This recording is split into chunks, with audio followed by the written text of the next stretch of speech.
E aí pessoal, eu sou Saor Senna. Eu sou o Bruno Santana. E hoje nós estamos aqui para falar sobre a jornada do herói. A jornada do herói é uma espécie de paradigma literário, ou seja, um padrão que você encontra em várias histórias, principalmente em aventuras, e você vê o desenvolvimento do personagem principal, geralmente ele, mas às vezes até mesmo personagens secundários. E esse padrão se repete em várias dessas histórias, inclusive em algumas histórias bíblicas. Então é sobre isso que nós queremos conversar com vocês hoje.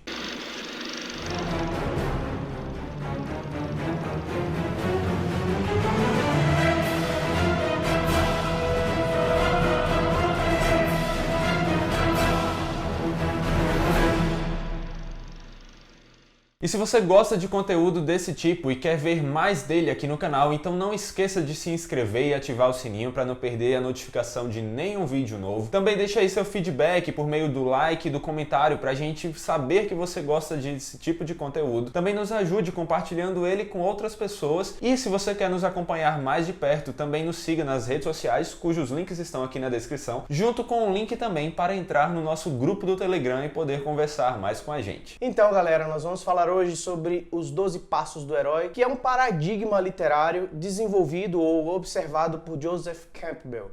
Não é um segredo, não é uma regra, é apenas um norte que os escritores usam, os roteiristas também usam, para estabelecer a sequência de ações que vão desenvolver a história ou vão demonstrar o mundo que eles criaram. De certa forma, no início não era um padrão que era usado, mas foi identificado, e depois que foi identificado, as pessoas começaram a usar de maneira mais objetiva, né? Na verdade, ele era usado pelos escritores de uma forma intuitiva. E a partir de então ele foi buscado. Mesmo que seja para negar esse paradigma, mesmo que seja para usar pontos, mudar a estrutura, para criar uma outra impressão, mas ele sempre é um referencial, ele é sempre um norte para quem está escrevendo roteiro e histórias de ficção. Muito do que nós estamos falando aqui está baseado também nesse livro aqui, Cinema e Fé Cristã, que inclusive nós já temos resenha dele aqui no canal, cujo link também estará aqui na descrição para você ver. E se você quer se aprofundar mais no tema que a gente está expondo aqui de maneira mais objetiva, nós recomendamos bastante que você leia este livro e entenda como é que nós conseguimos perceber toda essa estrutura nos filmes, inclusive em filmes específicos que o Godawa cita aqui. É nesse livro que o Godawa fala a respeito do Campbell, e nele nós podemos ler: todas as religiões e mitologias são apenas manifestações locais de uma verdade singular do que ele chama de monomito do herói. O monomito, de uma forma mais básica, consiste de uma viagem de separação do herói desde a sua iniciação até o retorno,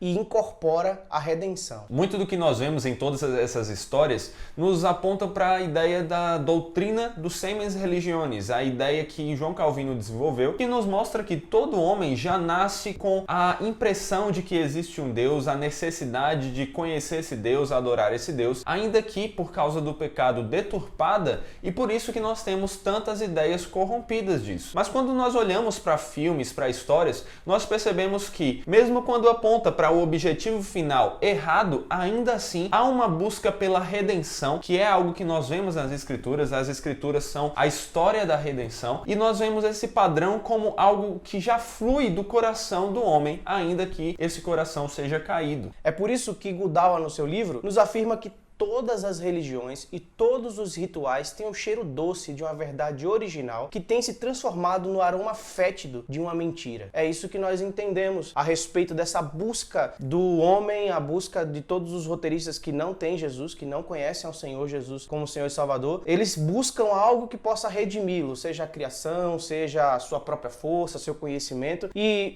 nesse caminho, nesse trajeto, eles nos dão pistas dessa necessidade do homem de uma redenção, mesmo que no final eles apontem para a criação e não para o grande Criador. E mesmo que eles nem sequer, muitas vezes, percebam essa sede por redenção, mas na história acabam manifestando isso, né? E quais são esses 12 passos, então, que constituem a chamada jornada do herói? O primeiro passo é o do mundo comum. Nele, o autor vai apresentar o herói, mostrar o herói em seu mundo comum, ou seja, em seu ambiente comum ali do dia a dia, e caracterizá-lo assim como ele é antes de a história progredir progredir. Por isso, nós vamos usar aqui duas histórias. Uma história comum da literatura, que também foi traduzida para os filmes, como também a história de Gideão, que é uma história bíblica. Nessas histórias dá para distinguir muito bem esses 12 passos. Na história do Hobbit, por exemplo, ele é apresentado no seu ambiente natural, mostrando as suas falhas, os seus defeitos de uma forma bem simples, mas também demonstrando qual é a sua forma de pensar, a sua visão de mundo. Ele é mostrado ali no condado, arrumando a sua toca e vivendo uma vida de hobbit comum. Exato, e já na história de Gideão, ali em Juízes 6, versículo 11, nós vemos Gideão malhando trigo no lagar, ali em seu ambiente original, natural, até humilde, se nós podemos dizer assim, diante de tudo que vai acontecer com ele no processo que continua na história. É importante entender que esse primeiro momento, ele demonstra as fraquezas do herói e a visão dele de mundo que vai ser transformada durante todos os outros passos. Isso é uma ideia aqui de maturidade, ele vai ficando mais maduro diante de tudo que vai acontecendo na vida dele também, né? Se podemos colocar dessa maneira. O segundo passo é a chamada aventura. É nesse momento onde a rotina do herói é quebrada por algo inesperado ou alguma chamada, alguma situação que é incomum ao seu dia a dia. Na história do Hobbit, nós vemos Gandalf, o mago, aparecendo diante da porta dele e chamando para a maior aventura da sua vida, onde ele vai se transformar em uma espécie de ladrão, mas por um bom motivo no final das contas. Já na história de Gideão, nós vemos Gideão, que estava com medo, malhando trigo no lagar, receber a visita do anjo do Senhor, que fala para ele: olha, o Senhor é contigo, homem valente, você é quem vai livrar o povo de Israel. E essa aparição é algo inesperado, é algo incomum na vida dele e vai provocar toda a aventura que ele vai correr, que vai percorrer aí, uma aventura bíblica, né?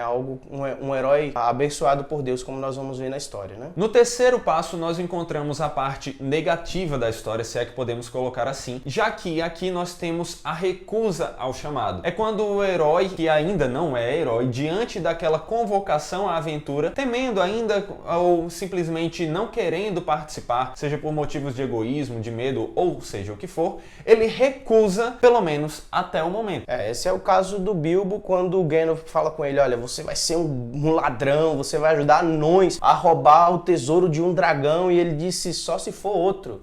Eu mesmo não, de jeito nenhum, eu sou um hobbit, eu gosto da rotina, do dia a dia, nunca vou ser um ladrão, nunca vou sair numa aventura. A aventura não faz parte do dia a dia do hobbit. Isso, e de maneira semelhante, assim como o Bilbo usa como desculpa a bandeira de que ele é um hobbit, ou seja, ele é pequeno, Gideão também diz: olha, eu não posso, eu sou um dos menores da minha família, que é uma das menores famílias dentre todas as tribos de Israel. Então aqui ele usa uma desculpa de, podemos dizer assim, de certa forma humilde, mas que também esconde um temor ou até mesmo uma preguiça de agir diante de coisas que não estão até agora relacionadas a ele. Mas a história não termina com um não, senão as histórias seriam bem chatas, né?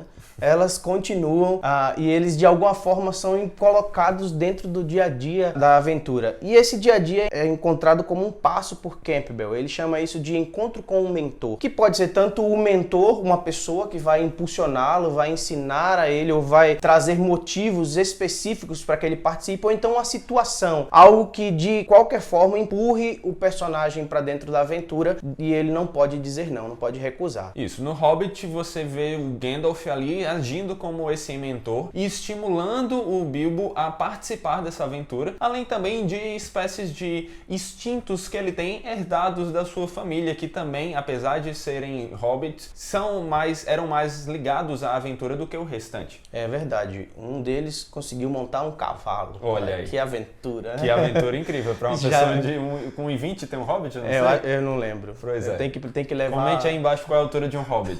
Pois é, tem que levar a fita métrica para encontrar com eles. Ou só uma réguazinha já deve dar. Mas olha só, na história de Gideão, quem fala com ele é o anjo do Senhor. E o anjo do Senhor diz: você vai, eu estou contigo. Você vai ferir ali os midianitas e vai ferir todos os inimigos de Israel. E isso é muito bom, né? Ele faz com que ele vá entrar na história ali e vá entrar na aventura que está sendo proposta pelo anjo ali do Senhor. Se o quarto passo aponta para o estímulo ao herói entrar naquela aventura, o quinto passo é a concretização ou a conclusão do passo anterior, no qual o herói ele ultrapassa, ele faz a travessia do limiar e entra na aventura estimulado pelo seu mentor, estimulado por instintos e por tudo mais que serviu de motivação para ele. É nesse passo que o Bilbo começa a encarar criar o seu personagem de ladrão. Logo na primeira adversidade, ele já incorpora a ideia de ladrão, ele encontra alguns trolls, já tenta roubá-los. Ele encarou a situação, ele atravessou o limiar, ele já não está mais naquele momento confortável, ele já caminhou aí para uma aventura muito maior, mas já dando um primeiro passo sinalizando que já começou a transformação na vida do herói. Isso, e no caso de Gideão, ele leva a sério o chamado feito pelo anjo do Senhor e se dispõe a sair do lagar e entrar na aventura que Deus havia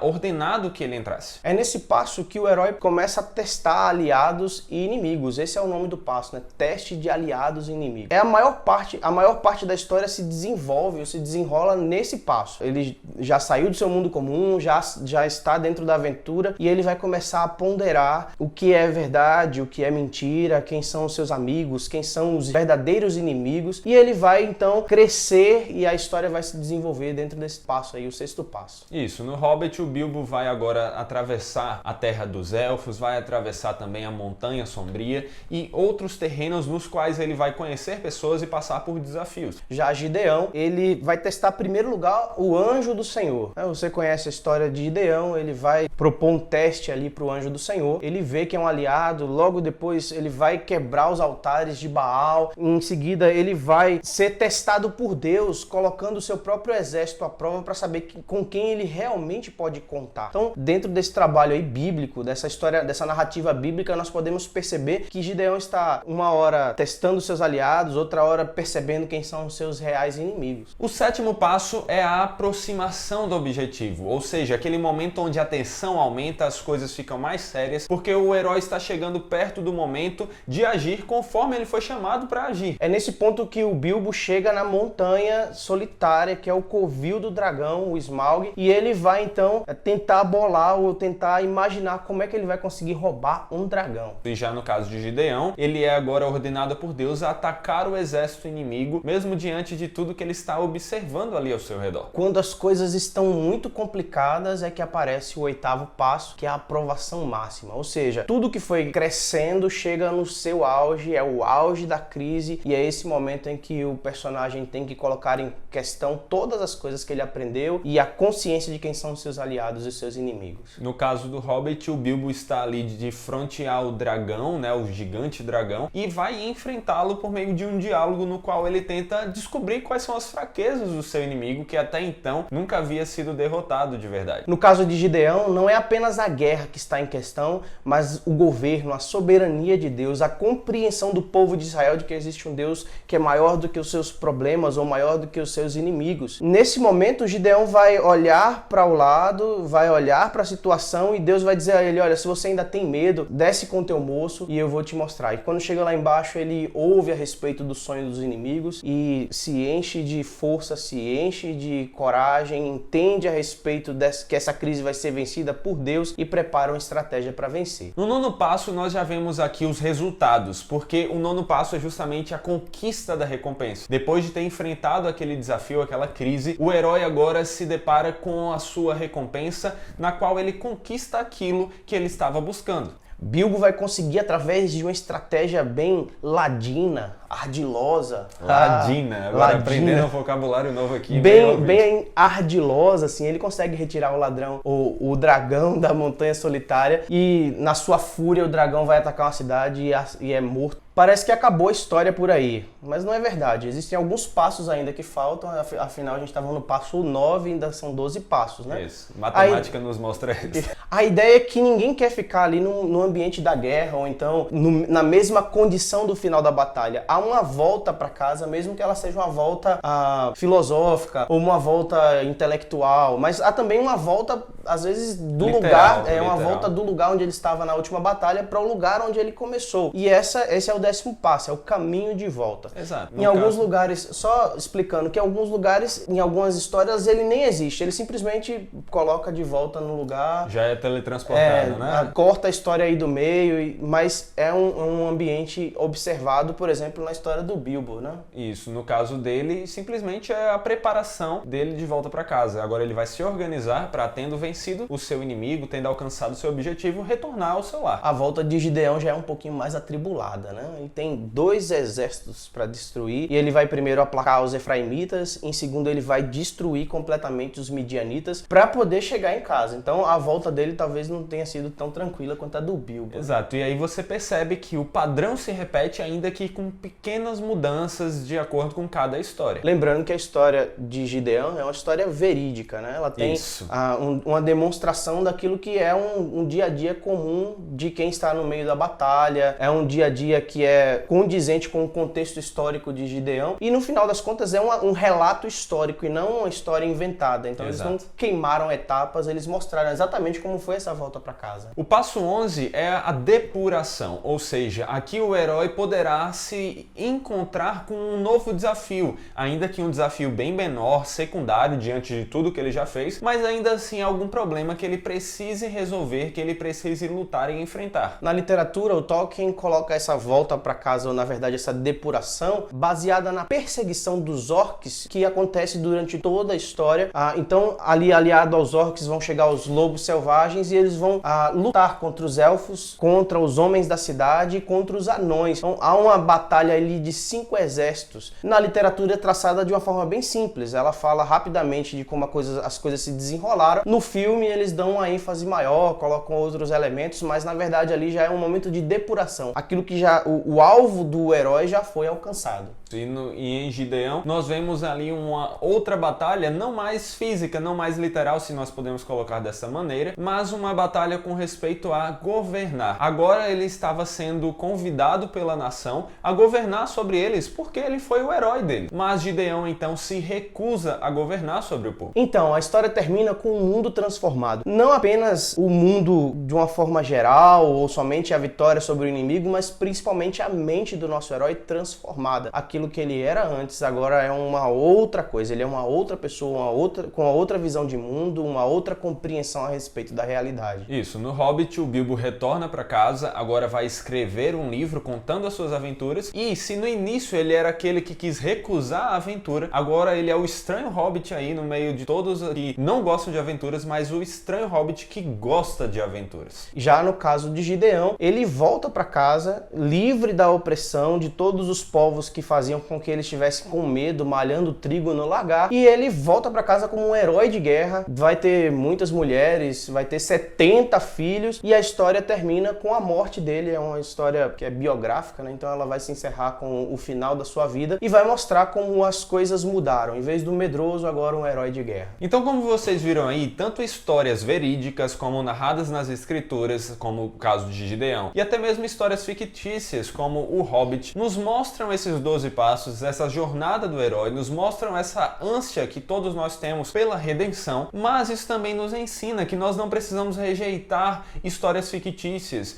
Não, nós podemos aprender com elas a respeito de quem nós somos, do que nós buscamos, do sensu divinitatis, da nossa sede por Deus e por um Redentor. É por isso que Godawa, no seu livro, nos fala que os cristãos não precisam negar o monomito, que é reinterpretado por diferentes tradições. Precisamos entendê-lo diante da verdadeira natureza da revelação de Deus. Afinal de contas, Deus é o narrador supremo e as escrituras dizem que ele colocou um conhecimento comum em si mesmo, em todas as pessoas, por intermédio da criação e da consciência. Então é isso aí, pessoal. Eu espero que vocês tenham gostado, tenham aprendido mais sobre a jornada do herói, os 12 passos do herói. E se vocês gostaram, não esqueçam de dar aí o seu feedback. E como eu falei no início, não esqueçam de se inscrever no canal, curtir, compartilhar e tudo mais. Então é isso aí. Valeu! É isso aí.